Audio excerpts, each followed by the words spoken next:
Tuhan firman-Mu ajaib, kekal meski gunung menghilang. Tiada huruf yang gagal, tak terpatahkan siasat. Hidup seperti-Mu ya Allah, lebih dari emas. Aku bersaksi kitab-Mu, kitab yang suci. Mendengarkan firman-Mu, hibur hati yang luka. Terangilah langkahku kemanapun ku pergi. Biarkanlah firman-Mu berkuasa atasku. Ubahkanku, bebaskanku, ku mau menyenangkan-Mu. Tuhan firman-Mu ajaib, kekal meski dunia. Ubah dan bebaskan aku, mau menyenangkan-Mu. Salam jumpa pemirsa terkasih, saya menyambut Anda sekalian dimanapun Anda berada dalam episode terbaru program studi harian kita, Semua Kitab Suci. Dalam studi ini kita telah sampai pada kitab Kisah Para Rasul, pasal 13 awal dari perjalanan misionaris yang pertama dan penyebaran Injil ke seluruh dunia. Untuk memulai izinkan saya menyambut tamu kehormatan di studio, hamba Tuhan, Yosef Riyad. Selamat datang Saudara Yosef. Terima Sebuah kasih. kehormatan. Tuhan berkati Anda. Juga hadirin yang telah bergabung di studio, selamat datang. Saudara Yosef mohon beri kami gambaran umum tentang tema utama dalam pasal yang ke-13 ini. Saya melihat gagasan utama dalam pasal ini. Gagasan pertama yang ada di 3 ayat pertama. Berbicara mengenai misi pertama kepada dunia non-Yahudi, dunia luas. Roh Kuduslah yang memilih 2 dari murid-murid itu untuk menginjili dunia yang luas. Kita membaca tentang perhentian pertama yaitu Siprus dalam ayat 4-12.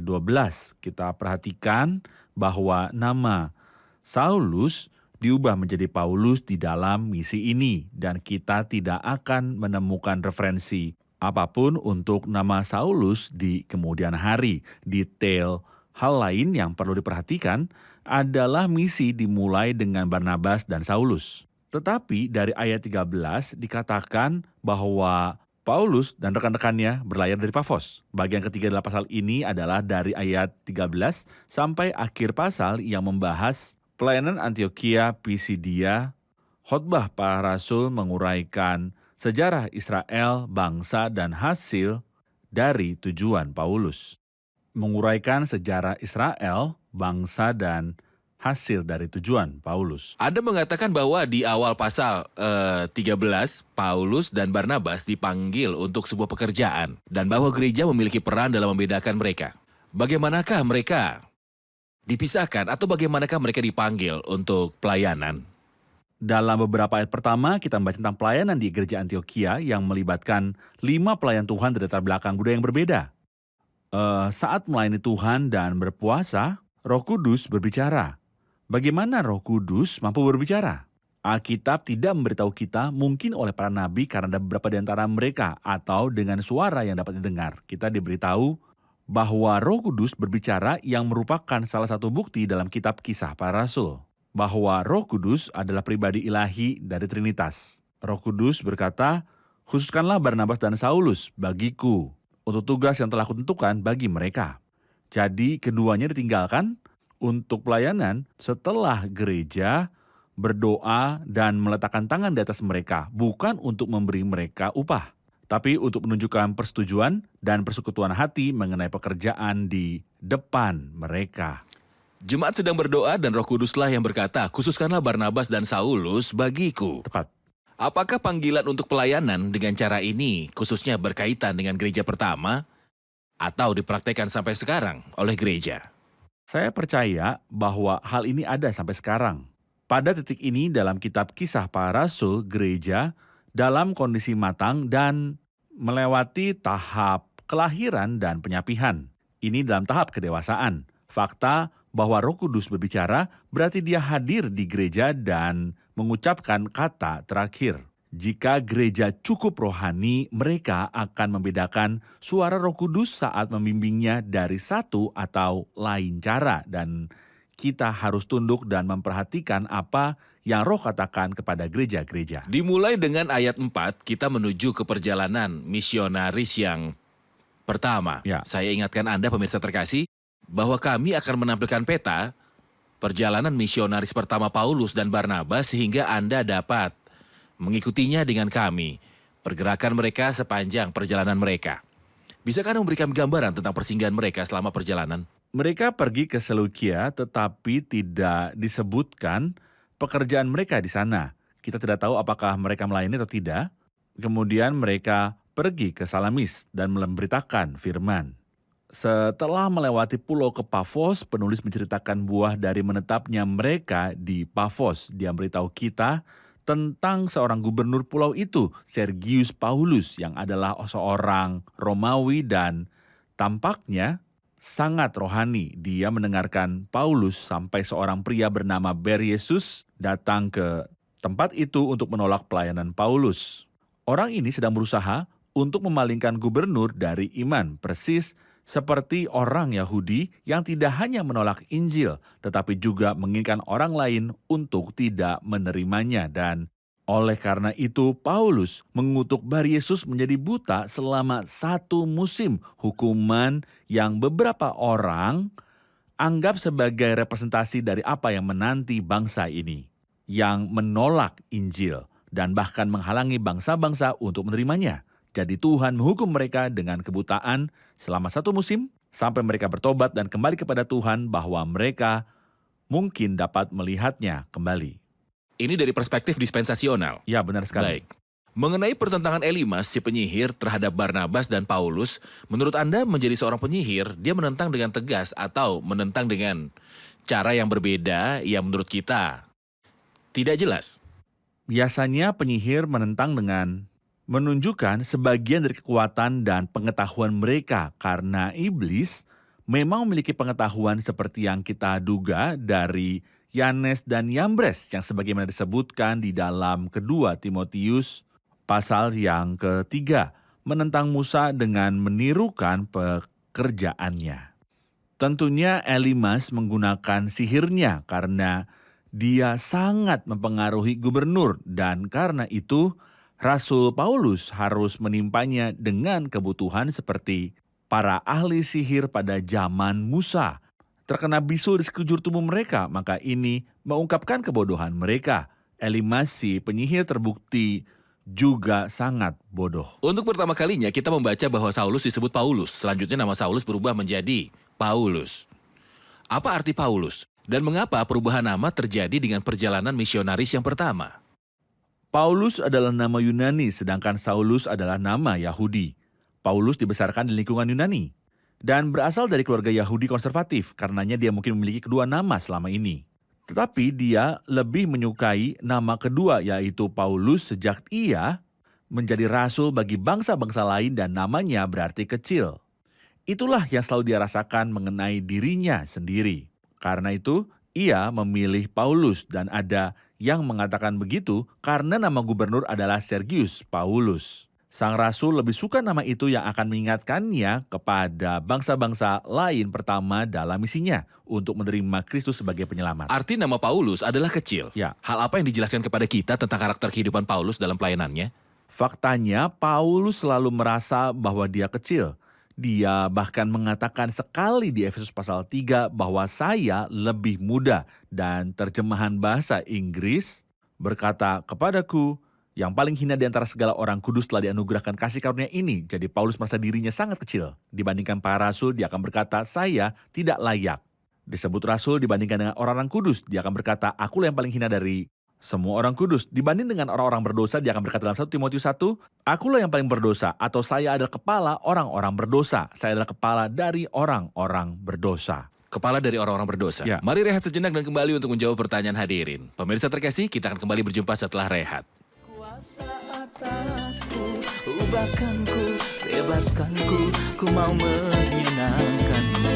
Tuhan firman-Mu ajaib, kekal meskipun ubah dan bebaskan aku, mau menyenangkanmu. Kami kembali pemirsa terkasih untuk menjawab pertanyaan hadirin di studio. Kita melihat bahwa cara Allah memilih Paulus dan Barnabas untuk melayani adalah melalui Roh Kudus berkata, khususkanlah Barnabas dan Saulus bagiku. Mengapa cara ini tidak lagi digunakan dan mengapa Tuhan tidak menggunakannya saat memanggil pelayannya kepada pelayanan? Sayangnya, gereja menyimpang dari ajaran kitab suci. Sayangnya gereja menyimpang dari ajaran kitab suci kecuali untuk beberapa individu yang berpegang pada ajaran Alkitab. Jika kita ingin patuh pada firman Tuhan, sebagaimana adanya, ini adalah cara Alkitabiah diterapkan dalam memanggil para pelayan. Tetapi setiap kali ada peraturan manusia, dan ketika dia tinggal di situ untuk lulusan pelayan, kemudian pekerjaan Roh Kudus terhambat. Ini adalah sebuah dosa umum di dalam kekristenan. Melawan Roh Kudus yang tidak lagi memiliki kebebasan untuk memimpin gereja Tuhan sesuai keinginannya. Seperti pada zaman kerasulan pertama. Apa yang kita baca adalah model Alkitabiah. Ini adalah model Alkitabiah bagi siapa saja yang ingin mengikuti pikiran Tuhan. Inilah pikiran Tuhan yang sebenarnya. Setelah penghakiman yang menimpa penyihir itu, Paulus dan rekan-rekannya pergi. Mohon beritahu kami tentang detail perjalanan dia selanjutnya. Mereka pergi ke Antioquia Pisidia. Seperti kebiasaannya ketika datang ke kota Apupu, Paulus pergi ke rumah ibadat orang Yahudi. Sebagai titik awal dan karena berbagai alasan, dia adalah seorang Yahudi. Dia sangat berpengalaman dalam Taurat.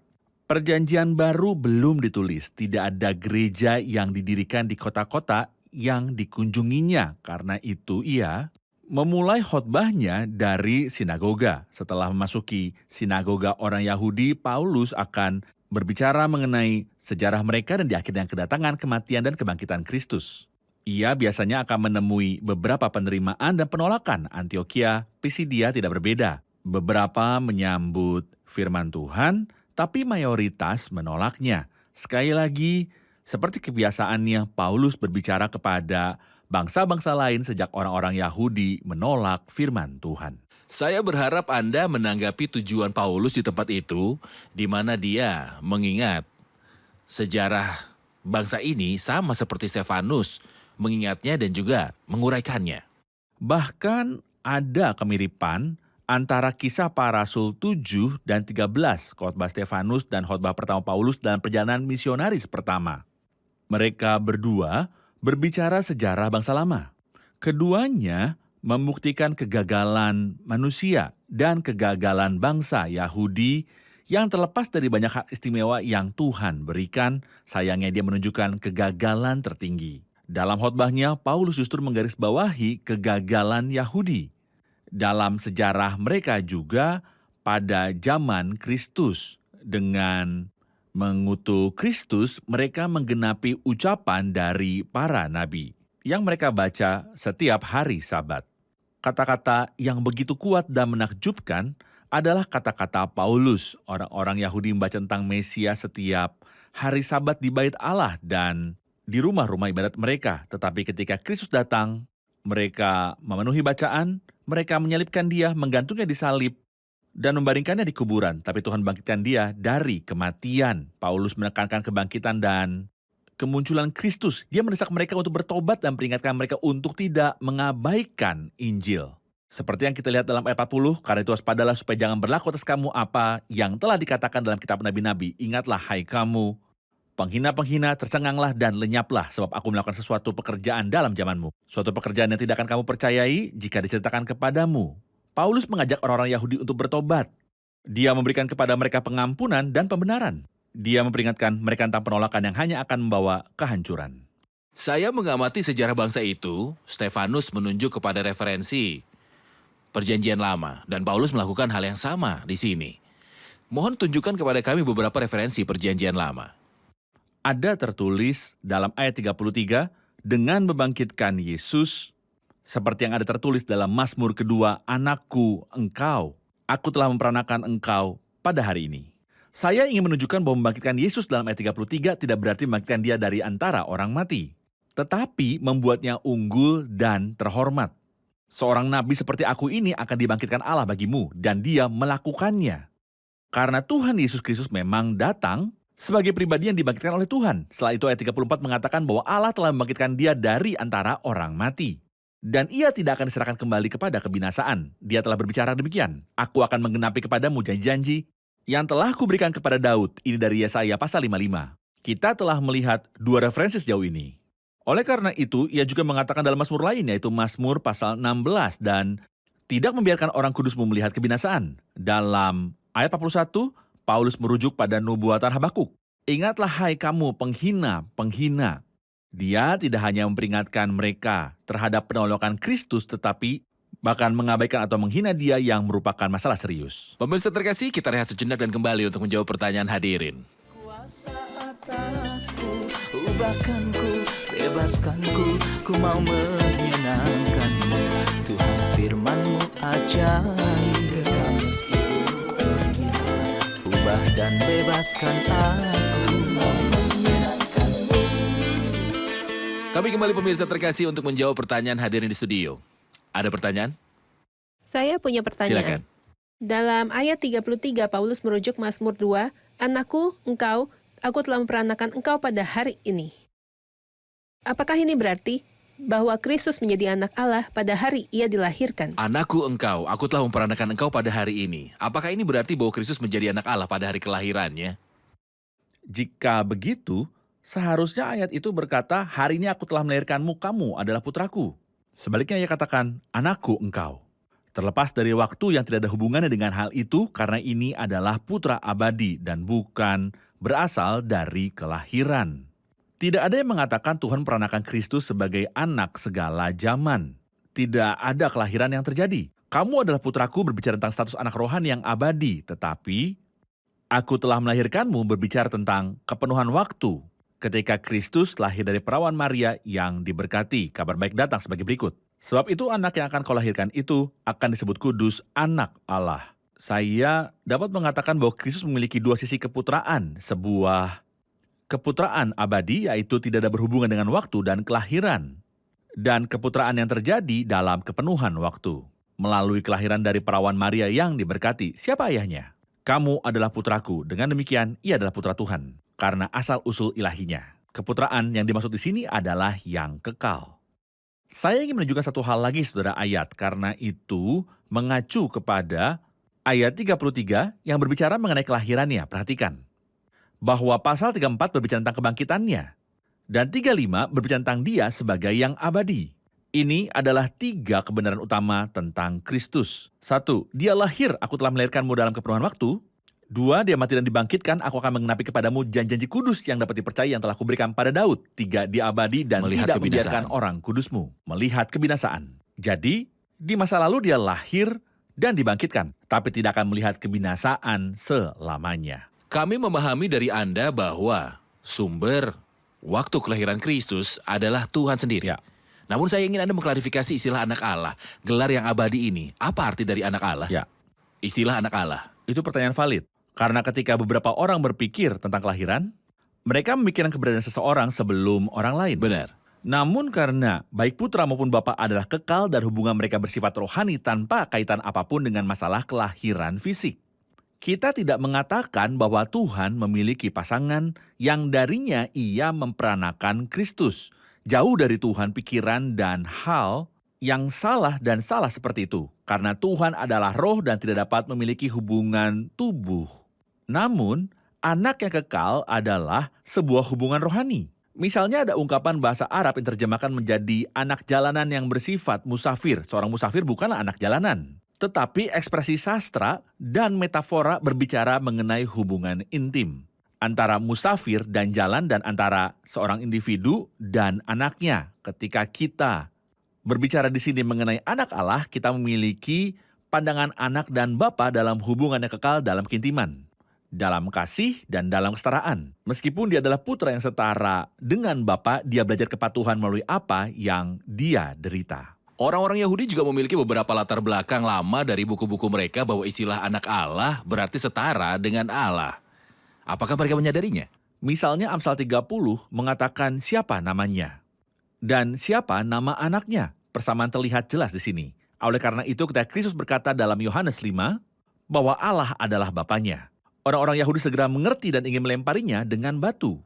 Dalam Yohanes 5 mereka mengatakan bahwa Allah adalah Bapanya sendiri dan dengan demikian menyamakan dirinya dengan Allah. Jadi orang-orang Yahudi tahu dari perjanjian lama bahwa menjadi anak Allah berarti sama Diketahui. dengan Allah. Mereka memiliki visi tapi tidak sejelas apa yang kita miliki di dalam perjanjian baru. Karena Kristus menjelaskan segala sesuatu bersamaan dengan kedatangannya. Tidak seorang pun yang pernah melihat Allah, tetapi anak tunggal Allah yang ada di pangkuan Bapa, dialah yang menyatakannya. Anda menunjuk 3 hal, kelahiran, kebangkitan, dan karakter kekal Kristus. Mengenai kebangkitan, kita diberitahu bahwa Allah membangkitkan dia dari kematian. Ya, Kita sering mengatakan bahwa salah satu bukti bahwa Kristus adalah Allah adalah fakta bahwa dia bangkit dari mati. benar. Di mana di Alkitab dikatakan Kristus bangkit sendiri, sementara di sini dikatakan Allah membangkitkan dia. Tuhan membangkitkannya? Ya. Dia membangkitkan dirinya sendiri? Ya, karena Kristus memiliki 2 kodrat, manusia dan ilahi. Kristus sebagai manusia, Tuhan membangkitkan dia menyatakan kepuasannya kepada pekerjaan Kristus. Tapi jika Kristus telah membangkitkan dirinya, akan selalu ada keraguan apakah Tuhan menerima pekerjaan atau tidak. Karena dikatakan bahwa Tuhan membangkitkan dia, maka Tuhan puas dengan pekerjaannya. Sekarang, Kristus membangkitkan dirinya sendiri berarti bahwa dia adalah Tuhan yang dimanifestasikan dalam daging, seperti yang kita lihat dalam Yohanes 2 dan Yohanes 10. Akhir dari Yohanes 2 menyatakan rombak bait Allah ini. Dalam 3 hari aku akan mendirikannya kembali. Aku akan mendirikannya kembali. Yohanes 10 ayat 17 dan 18, aku berkuasa memberikannya dan berkuasa mengambilnya kembali. Jika Anda berkenan, ayat 39 membutuhkan beberapa klarifikasi. Dan di dalam dialah setiap orang percaya memperoleh pembebasan dari segala dosa yang tidak dapat kami peroleh dari hukum Musa. Mohon penjelasan Anda.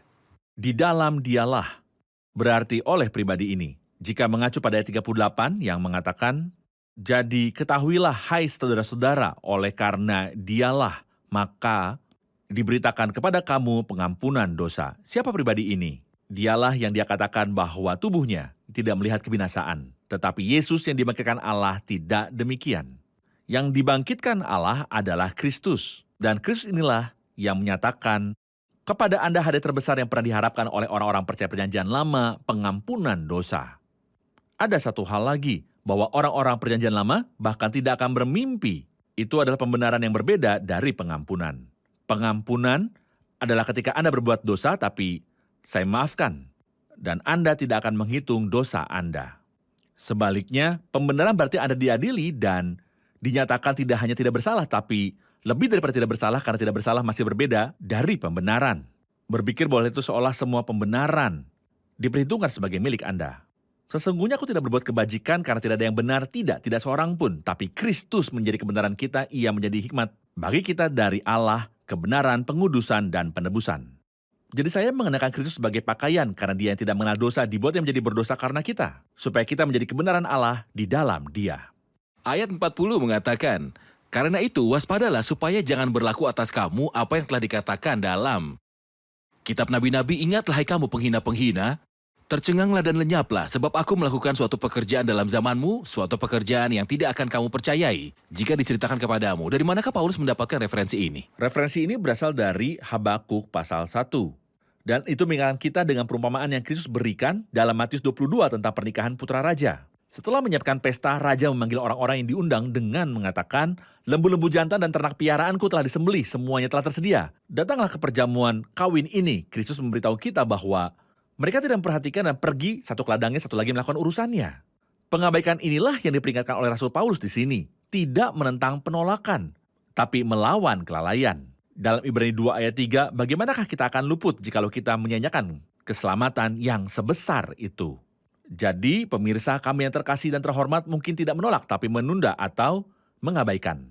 Waspadalah terhadap kelalaian, karena itu sangatlah berbahaya bagi Anda. Saudara Yosef, ayat 41 menandai akhir dari khotbah Paulus dan ayat 42 memperkenalkan hasilnya, penerimaan dan penolakan.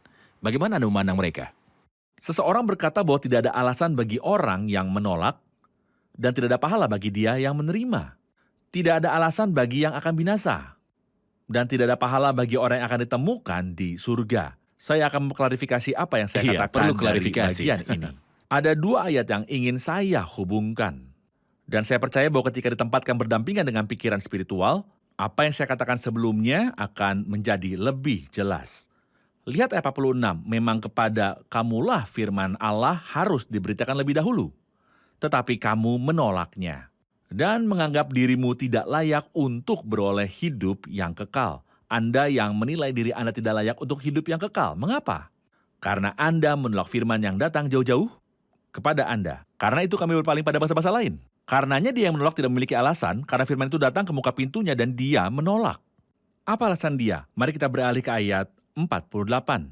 Mendengar itu bergembiralah semua orang yang tidak mengenal Allah dan mereka memuliakan firman Tuhan. Dan semua orang yang ditentukan Allah menjadi percaya. Dengan kata lain, mereka percaya bukan karena mereka lebih pintar dari orang Yahudi. Karena sejak awal mereka memilih engkau bagi keselamatan, melalui pengudusan oleh roh dan kepercayaan akan kebenaran. Oleh karena itu saya ulangi, bahwa tidak ada alasan bagi siapapun yang menganggap dirinya masuk neraka. Karena ia diberi firman dan dia menolaknya. Inilah yang diperingatkan Paulus. Ingatlah hai kamu penghina-penghina, tercenganglah dan lenyaplah. Demikian juga saya tidak memiliki kemampuan ketika saya menemukan diri saya di surga. Itu bukan karena kepandaian tetapi semua berasal dari Baik. Tuhan. Satu hal terakhir yang tersisa untuk saya tanyakan, orang yang bernama Yohanes, yang adalah Markus, satu-satunya yang ikut pada awal perjalanan tetapi kembali pada ayat 13. Ya. Mohon jelaskan lebih banyak tentang dia. Yohanes yang disebut Markus adalah penulis Injil Markus yang terkenal. Dia memulai perjalanan tapi tidak dilanjutkan. Sepertinya dia merindukan pertemuan dan merindukan kampung halaman. Dia menyadari bahwa pelayanan itu lebih mahal dari yang dia harapkan. Dia pikir itu akan menyenangkan tetapi ternyata melibatkan penghinaan, pelanggaran, dan terkadang cedera. Jadi ia berbalik, namun puji Tuhan bahwa ia tidak mengakhiri hidupnya dengan cara ini. Dia pulih dan melanjutkan pelayanan. Meskipun Rasul Paulus menolak mengambil Markus pada perjalanan misionaris kedua dengan Barnabas dan akhirnya pergi berpisah menuju jalan yang berbeda. Dari Barnabas dia merekomendasikan Markus menjelang akhir hidupnya dan menulis, "Jemputlah Markus dan bawalah dia kemari. Karena pelayanannya penting bagiku, sangat indah melihat orang yang memulai dengan baik lalu tidak melanjutkan dan kemudian ia berubah pikiran dan menyelesaikan dengan baik. Dia berbicara dalam Injil hambanya yang tidak pernah terhalang dan melayani sampai akhir." Semua ini karena kasih karunia Tuhan. Tepat. Ya, terima kasih Saudara Yosef. Mari kita rangkum episode ini bersama hadirin di studio. Kita belajar bahwa Roh Kudus berkata, "Khususkanlah Barnabas dan Saulus bagiku." Setelah itu, mereka melakukan perjalanan misionaris pertama. Pertanyaannya, apa yang menjadi ciri pelayanan Saulus dan Barnabas? Pelayanan mereka ditegaskan langsung oleh Tuhan karena Roh Kudus berkata, "Khususkanlah Barnabas dan Saulus bagiku." Peran gereja adalah berpuasa dan berdoa. Tetapi Roh Kuduslah yang membedakan Barnabas dan Saulus. Mereka tidak melanjutkan berdasarkan keinginan daging atau tugas gereja, tapi sebagai tanggapan atas perintah Tuhan. Perintah langsung dari Roh Kudus. Dari Roh Kudus. Ya. Apa yang kita ketahui tentang Yohanes yang dipanggil Markus? Dia adalah penulis Injil Markus. Dia mulai dengan Paulus dan Barnabas dalam perjalanan mereka, tetapi mereka kembali. Dan mungkin ia menjadi terbebani di tengah-tengah perjalanannya, maka dia mundur. Tetapi akhirnya melanjutkan perjalanan dan menulis bagi kita Injil Markus yang berbicara tentang Tuhan Yesus sebagai hamba. Bagaimana Saudara Yosef? Tuhan melindungi Anda. Tuhan memberkati. Terima kasih, kita akan lanjutkan di episode berikutnya. Terima kasih Saudara Yosef, kami sangat menantikan pelajaran tentang sisa perjalanan misionaris Sisa perjalanan. pertama Amin. di pasal berikutnya dan episode berikutnya. Amin. Tuhan memberkati. Tuhan melindungi Anda. Tuhan firman-Mu ajaib, kekal meski gunung menghilang. Tiada huruf yang gagal, tak terpatahkan siasat. Hidup seperti-Mu ya Allah, lebih dari emas. Aku bersaksi kitab-Mu, kitab yang suci. Mendengarkan firman-Mu, hibur hati yang duka. Terangilah langkahku kemanapun ku pergi. Biarkanlah firman-Mu berkuasa atasku. Ubahkanku, bebaskanku, ku mau menyenangkan-Mu. Tuhan firman-Mu ajaib, ubah dan bebaskan aku.